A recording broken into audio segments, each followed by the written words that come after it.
Llegado el momento de predicar la palabra, ya le pedí que tengan a Segunda de Pedro, capítulo 1, en sus manos.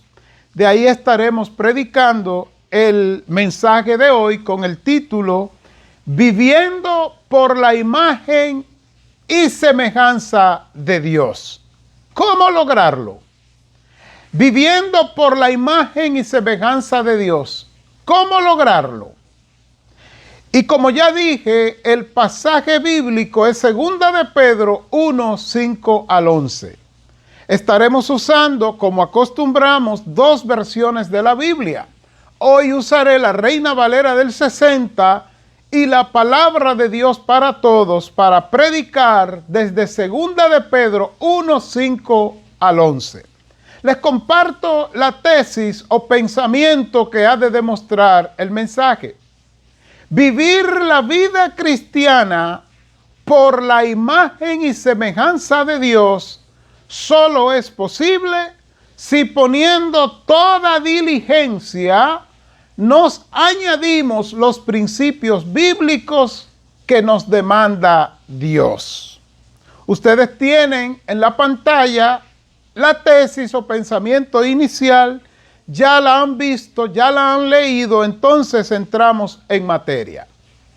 El apóstol Pedro, el que anduvo con Jesús, el apóstol discípulo de Jesús, porque si era apóstol tenía que ser discípulo de Jesús, es quien escribe esta carta.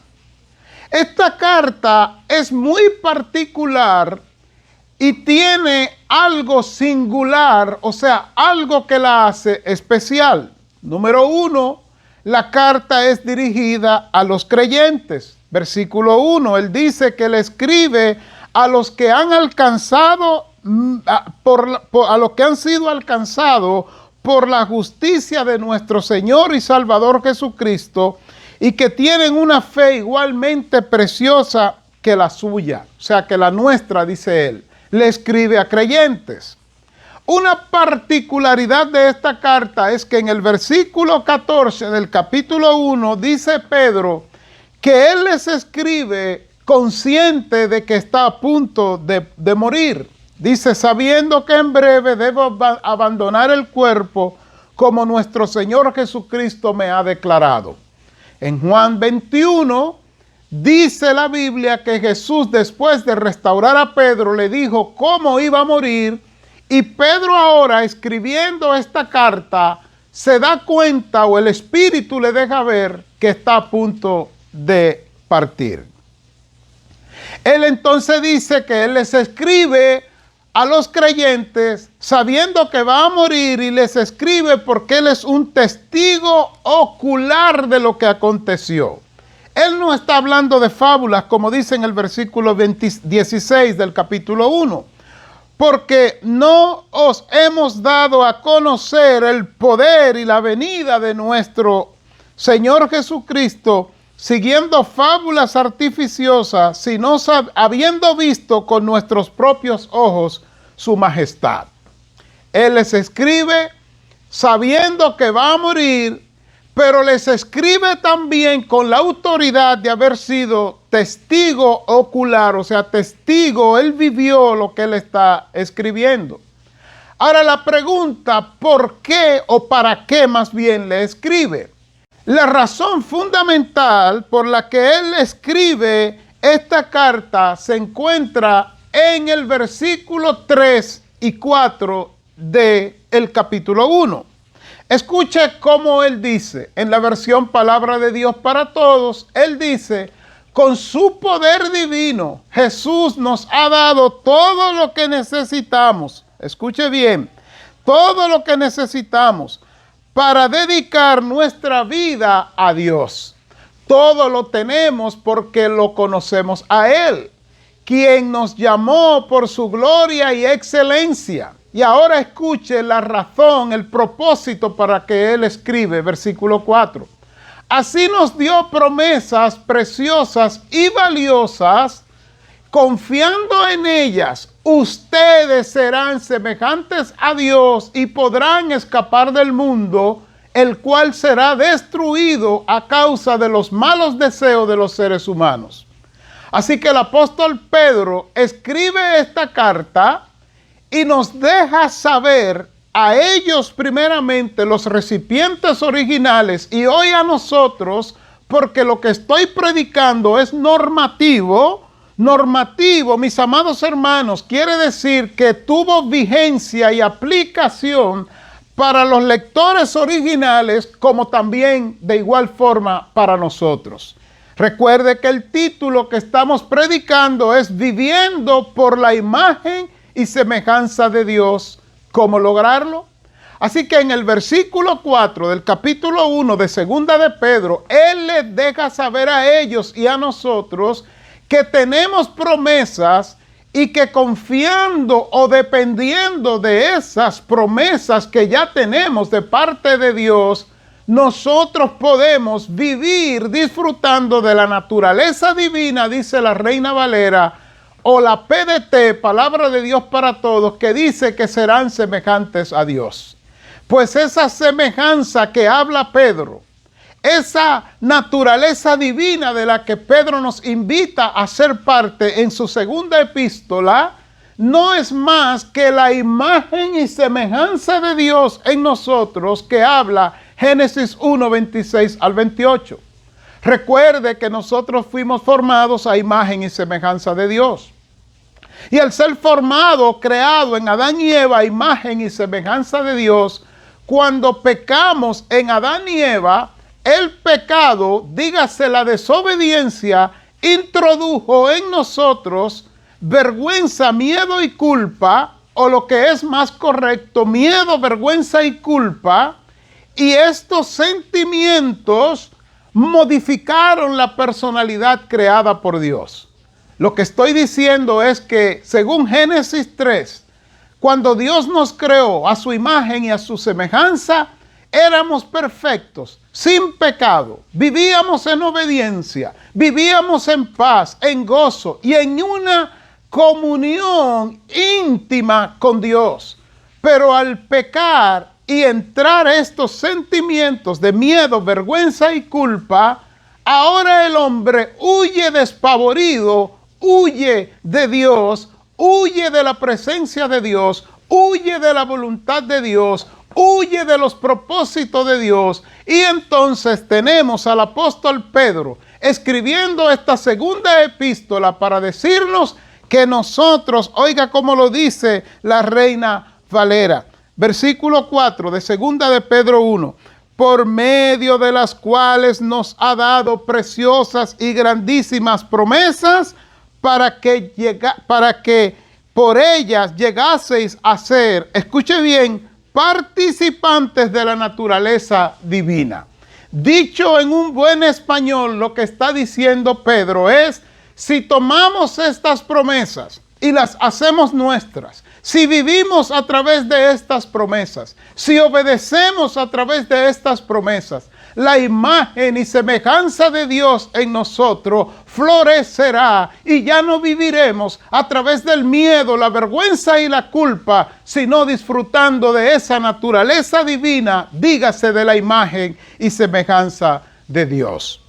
Ahora bien, surge una pregunta que junto con la tesis es la pregunta que responde este mensaje. ¿Cómo podemos vivir por la imagen y semejanza de Dios?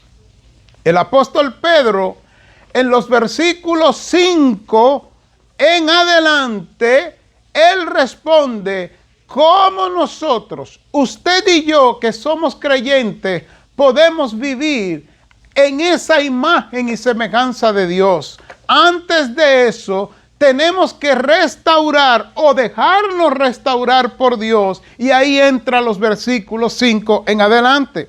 En su Biblia, en la versión Palabra de Dios para Todos, usted que la tiene abierta ahora mismo, dice, como ya tienen esas promesas, queriendo decir, ya las tenemos de parte de Dios. Las promesas que nos llevan a disfrutar de la naturaleza divina, la imagen y semejanza de Dios. Pero ahora dice, hay algo más que ustedes deben. ¿Qué deben hacer para que esa imagen y semejanza de Dios se vea una realidad restaurada? Pues dice, esfuércense, en la palabra de Dios para todo dice esfuércense, pero el término original aquí no es esfuércense. Esfuércense es un sinónimo del término original. En el griego, que es el idioma en que se escribe el Nuevo Testamento, la palabra aquí es diligencia. Dice, poniendo toda diligencia, la versión Reina Valera así lo pone, porque así es como está en el texto antiguo, toda diligencia, por esto mismo, añadid a vuestra fe virtud, a la virtud conocimiento, al conocimiento dominio propio, al dominio propio paciencia, a la paciencia piedad, a la piedad afecto fraternal y al afecto fraternal amor. Y escuche qué va a suceder si nosotros hacemos esto que nos está mandando el Espíritu Santo, entiéndase Dios a través del apóstol Pedro, versículo 8. Porque si estas cosas están en vosotros y abundan, no os dejarán estar ociosos ni sin fruto en cuanto al conocimiento de nuestro Señor Jesucristo. Ahora dice él que si estas cosas, versículo 9, pero el que no tiene estas cosas, tiene la vista muy corta, es ciego, habiendo olvidado la purificación de sus antiguos pecados. Y dice el 10, por lo cual, hermanos, tanto más procurad hacer firme vuestra vocación y elección, porque haciendo estas cosas, escuche bien, no caeréis jamás. ¿A qué se refiere todo esto que estamos viendo con el título Viviendo por la imagen y semejanza de Dios?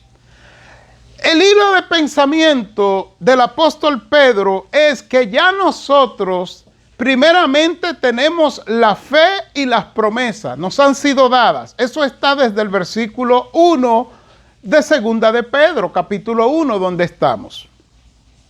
Tenemos promesas que Dios nos ha dado que nos llevan a disfrutar de la naturaleza divina, o sea, a ser restaurado a la imagen y semejanza de Dios, como fuimos creados. Versículo 4. Pero ahora el apóstol nos dice que hay unos principios bíblicos que nosotros tenemos que desarrollar en nuestras vidas. Que sin esos principios bíblicos no podremos vivir en la imagen y semejanza de Dios. Recuerde que Pedro le llama naturaleza divina, pero está hablando de eso que nosotros tenemos de Dios, que nos hace parecido a Dios, que es la imagen, o sea, proyección, y la semejanza, que no es más que el parecido, el parentesco, la similitud con que fuimos creados por Dios y que entonces Él puso esas características en nosotros. Así que Él está diciendo, concluyendo su hilo de pensamiento, que para nosotros ser restaurados conforme a la imagen y semejanza de Dios en nosotros y vivir nuestra vida en victoria y ser heredero de las promesas del reino, no de la salvación como tal, porque Él le está escribiendo a hombres y mujeres salvos, porque ya son creyentes, pero le está escribiendo para que gusten su herencia.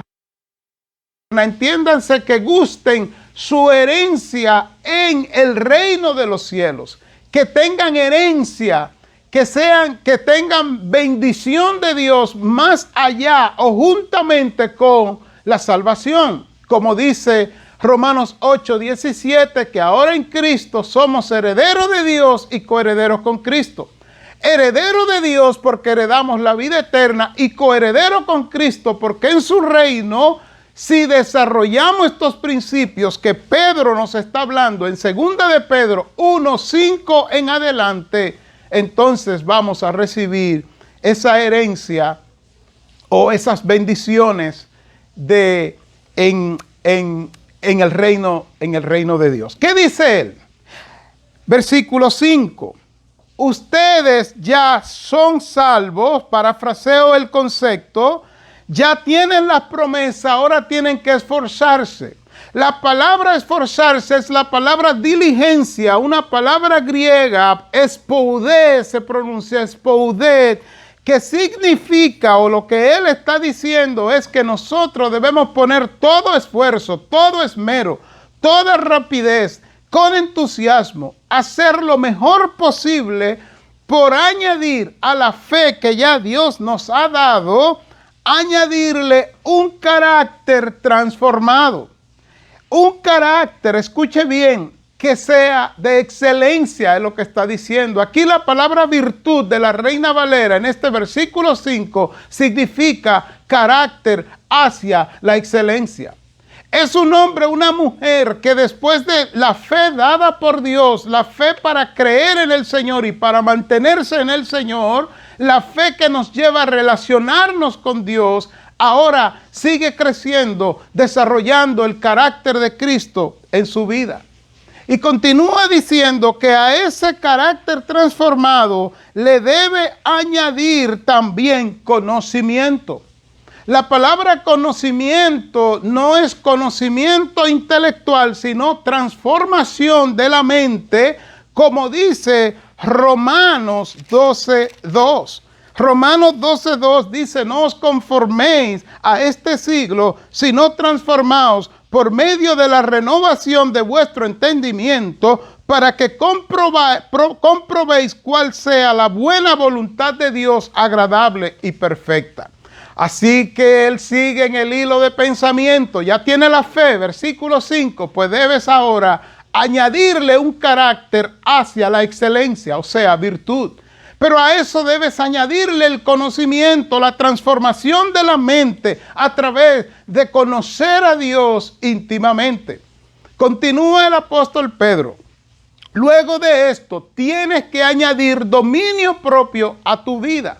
O sea, templanza, dominio de sí mismo, que no sea controlado por las circunstancias, por los momentos, por las creencias, por las situaciones, sino que eres guiado por el Señor y te mantiene templado, dominio propio en medio de las adversidades.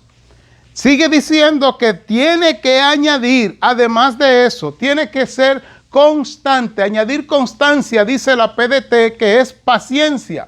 La paciencia es el poder para resistir las dificultades, doblarse pero no romperse. De eso es que está hablando. No basta con tener el conocimiento de Dios, tener el carácter de Cristo. También tiene que añadir paciencia a tu vida. Porque vendrán momentos, mis queridos hermanos, como los momentos que estaba viviendo Pedro. Amenazado, perseguido, golpeado. Pero él tenía la paciencia de saber que el Señor estaba con él y por tanto, aunque se doblaba, no se rompía, entiéndase, no se desviaba. Y continúa diciendo, segunda de Pedro 1, dice ahora en el versículo que continúa, que es el versículo 7, que debe añadir a esa paciencia piedad. La piedad de la que habla aquí es las creencias y las prácticas correctas acerca de Dios. La piedad tiene que ver con la conducta del creyente hacia las cosas de Dios. Tiene que ver con las aptitudes, la forma como respondemos al llamado de Dios en medio de la vida que estamos llevando. Y dice que además de eso tenemos que añadir afecto fraternal, o sea, amor por los hermanos en la fe. Y el resultado de todo eso es que entonces se añadirá amor, el amor de Dios, el amor vertical, el amor que nos lleva a una comunión íntima con Dios. Y sorprendentemente, mis queridos hermanos, y lo dejé para este momento, quiero decirle que cuando usted analiza, cuando usted lee, cuando usted estudia, segunda de Pedro 1, 5 al 11, se va a dar cuenta, específicamente 1, 5 hasta el 7, que es donde están estos principios, 7 principios bíblicos. Usted se va a dar cuenta que Pedro está hablando del mismo fruto del Espíritu que habla Pablo en Gálatas 5, 22 y 23. La diferencia es que Pablo habla del fruto del Espíritu como el resultado del Espíritu Santo trabajando en nosotros. Pero en cambio Pedro pone el fruto del Espíritu que él está narrando, repito, en 2 de Pedro 1, 5 al 7, como el resultado de nuestro esfuerzo entregado a Dios, de nuestro esfuerzo trabajado en Dios. Dicho de manera sencilla, siéntese a orar o siéntese a leer la Biblia, siéntese a esperar en Dios, siéntese a pedir y usted verá que no pasará nada. Lo que él está diciendo, dicho en nuestro idioma, en nuestro contexto, es: si tú quieres ver tu vida transformada, ver la imagen y semejanza de Dios restaurándose en tu vida y volver a eso, tú tienes que hacer un esfuerzo. Tienes que vivir en espoudet, o sea, en diligencia, en toda diligencia, prontitud, agilidad, disponibilidad, consciente, esforzado. Este es el tiempo, mi querido hermano, este es el tiempo, mi querido hermano, mi querido amigo, de que si vamos a servirle al Señor, tenemos que hacerlo en un servicio esforzado y dedicado a Dios. Y el apóstol Pedro cierra su carta diciendo, versículo 8, que si estas cosas están en nosotros, pues no vamos a estar ociosos. No vamos a estar desprovistos, no vamos a estar desprovistos de bendición, pero también no vamos a estar desprovistos de beneficio. La palabra ocioso aquí es algo que no tiene ningún beneficio, no tiene ninguna función.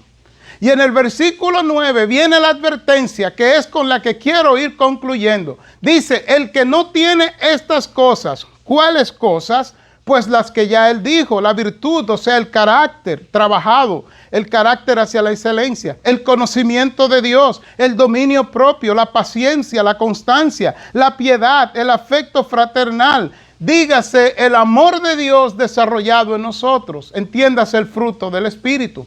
Dice que quien no tiene esto, versículo 9, dice que tiene la vista muy corta, es ciego, habiendo olvidado la purificación de sus antiguos pecados. Dicho de esta manera, lo entendemos nosotros en nuestro contexto más claro. Si nosotros no nos esforzamos porque se desarrollen el fruto del Espíritu, dígase estos 7 elementos, estos 7 principios, entonces estamos olvidando de qué se trata esto. Estamos olvidando que Cristo murió en la cruz del Calvario para que usted y yo ahora vivamos dedicados para Él.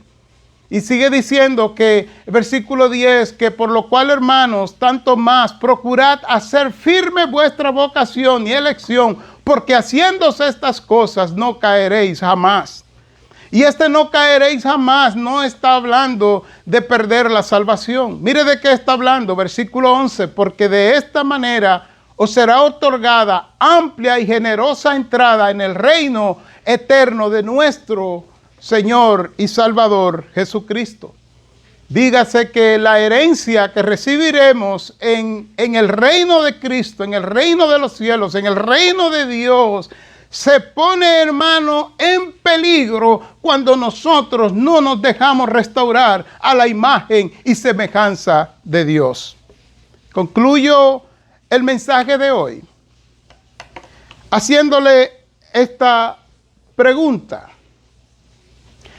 ¿Qué le falta a usted para dejarse transformar como propone el apóstol Pedro? Si ya tiene la vida eterna, si ya tiene la relación con Cristo, relación eterna, relación que nadie puede cambiar porque la salvación es una vez y para siempre, si ya está conectado a la eternidad con Cristo, ¿qué le cuesta ahora dar el paso espoudet? O sea, el paso de diligencia, el paso de esfuerzo, el paso de entrega, el paso de dedicarse al Señor para que Él desarrolle el carácter, el conocimiento, el dominio propio, la paciencia, la piedad, el afecto fraternal, y la suma de todo eso es el amor ágape, o sea, el fruto del Espíritu, es lo que está diciendo el apóstol Pedro. ¿Qué le cuesta? Mi oración es que a partir de este mensaje usted haga una evaluación. ¿Dónde están esos principios bíblicos, esos frutos o fruto que está hablando Pedro, ¿dónde están en usted? ¿Cuál es el porciento que tiene o no tiene para que entonces podamos buscarlo, desarrollarlo y establecerlo en su vida a través del discipulado que el Señor ha preparado? Padre, he predicado tu palabra. Te doy gracias, te alabo, te glorifico y te bendigo. En el nombre de Jesús. Amén. Amén.